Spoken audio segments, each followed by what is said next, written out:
ลักษณะของผู้ง่ายในการเข้าสมาธิภิกขุทั้งหลาย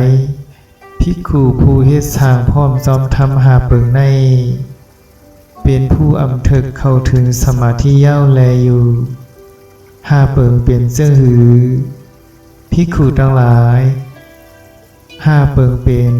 ภิกขุเมื่อนังเจ้าในหนึ่งผู้อำเย็นกันต่อยุคทั้งหลายสอง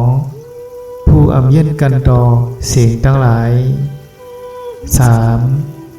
ผู้อำเย็นกันต่อเสียวอายทั้งหลายสี่ผู้อำเย็นกันต่อ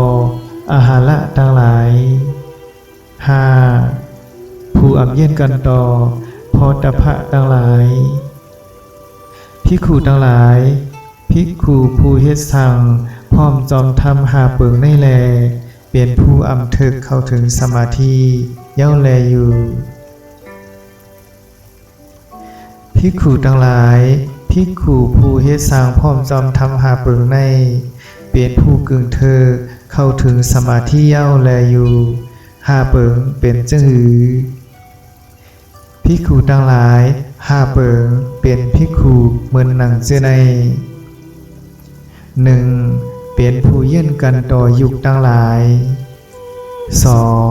เป็นผู้เย็นกันต่อเสียงทั้งหลายสามเป็นผู้เย็นกันต่อเสียวอายทั้งหลายสี่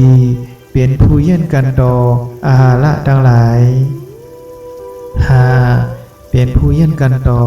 โพธพะทั้งหลายภิกขุทั้งหลายภิกขุผู้เฮ็ดสร้างพร้อมจอมทำหาเปิงในแลเป็นผู้กึ่งเทิกเข้าถึงสมาธิยาวแลอยู่